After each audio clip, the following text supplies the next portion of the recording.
Today we have a really special opportunity to reconnect with an old friend, longtime donor, and former leader of CVIC. She's going to be talking us through the steps of the Safer Tomorrows roadmap. Can you kind of help our followers get a little bit of sense for how this all came to be? This vision of ending interpersonal violence in 2 generations, how you got to this spot of just this huge, audacious goal. When I started at CVIC, as you know, we were a very small grassroots agency, 6 staff. 6 staff. I was an intern. Wow. But we were very, very focused on crisis services back then. So, it was all about the crisis line, shelter, protection orders. That was kind of like, wow, let's keep people alive, to be very blunt about it. Right. But kind of the first step was really to build out our services. It was pretty obvious that a night in shelter and a protection order weren't going to cut it for the long term. Yes, it helped somebody in a crisis, but if that person just had to go back into that situation because they were either financially challenged or they weren't allowed to get the education they wanted, or they shared kids in common and it wasn't safe to try to share custody. So we were very intentional about, we're going to build out the services so that whatever somebody needs, maybe it is a safe place to have visitation between children where the parties don't have to have contact. Maybe it is more transitional type housing so that when they come out of the shelter, they have a safe place they can go that they can afford. Maybe it's that legal part, and then we were able to hire the attorney, and so somebody had that legal backing that they needed. Maybe it was the more ongoing therapy services. What about services for the kids? And even then kind of growing those offender services as well. So that was sort of the first iteration, was we got to go beyond keeping people alive. And kind of the next phase, I would say, was really, what can we do to make our whole community responsive? So we wanted to build a system where whether a child told his teacher that something was happening, or a woman confided in her pastor, or whatever that entry point might be, that somebody notices that this family needs help, we wanted there to be the right response. So that really kind of was the next phase. Well, let's train our community. Let's train the educators. Let's make the police officers our best friends and colleagues. Let's train social workers in other settings. Let's make sure that our pastors are aware of what might happen when somebody's in this kind of situation, and what might be helpful and what might not. And so it was kind of building out those community responses, and then really looking at how we could work together as a team. County Social Services, State's Attorney, we had 11 different agencies that said, we're going to come together and we're going to set bigger goals. Our goals are victim safety, offender accountability, community collaboration. And then we are going to collect data. We monitored that over time. We were able to look at trends. So then, to finally answer your question, with all this background, that was the next step was, well, how do we prevent it? This is great. We've got the services we need for victims. We've got a community that cares and is responding, but it was still all, for the most part, after the fact.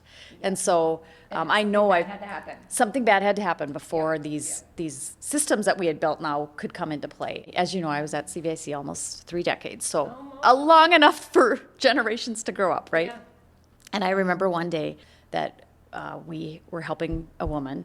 She had children. Yep. And then years went by, and I was looking through court proceedings and happened to notice that this kid's name, who was not a kid anymore, and he was being arrested and booked and all of that. I just literally shut my office door and started crying. And I was like, this can't go on like this. This is not work. What we're doing isn't enough. It's not working. We're not getting to these kids. And so that was really kind of the genesis, and then just working with, a fantastic leadership team, a great board, and a team to say, well, what is the next step then? And that's really how we got to, okay, let's continue to focus on, the safety. You can't let that go. Let's look at how we can heal people who have already been through it, and then let's go and start educating that next generation. And let's make an audacious goal. And probably the biggest testament to your point about the community, Kristi, was a few months ago we had Giving Hearts Day, and we decided this campaign to focus all on kiddos and education because that's often an area that's a little light on the grant side. And the community showed up in spades. I mean, over $100,000 for specifically for kiddo prevention and education. But I'm kind of curious for you, what are you most proud of? I mean, because now you're kind of seeing it through the lens of not only a donor still, but also a partner. Like, what are you most proud of, do you think?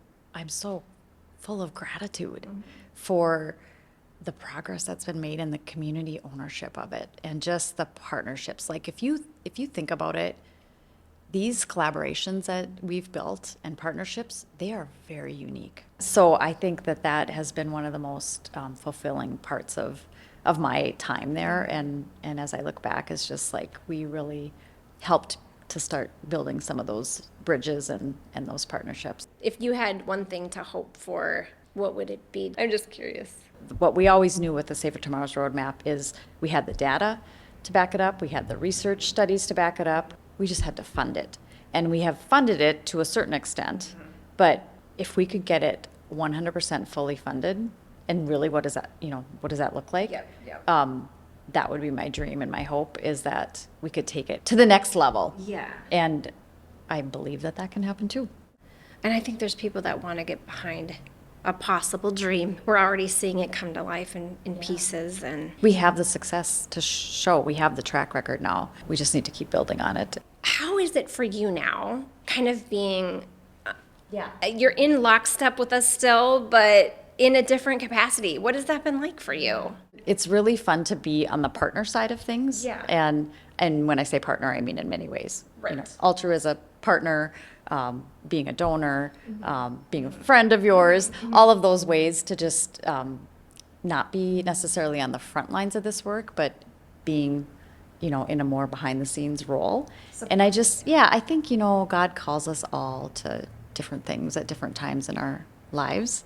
And I think for many years that felt like the right call for me. And now I just feel like my call is different, but just as important in terms of how I feel about it. Like the passion for the mission, it's right here. It's in my heart, it's in my soul, it's a part of who I am. Feel that. Yeah, I'm glad you feel that, because it's not something that you turn off and on. Like this is something that lives in me, and I'll always be like, so passionate about the mission. But it's just fun to be able to contribute to it in a little bit different way, and then to really see where you are in what I see as your call right now, and just the beautiful way that you're living that out, and the beautiful way your team is living that out. It's just incredibly inspiring. It's fun to kind of see it take off even more, and to know that we're going to be successful, and that we'll do that together. You've really built an amazing culture, and I feel honored to be a part of this roadmap.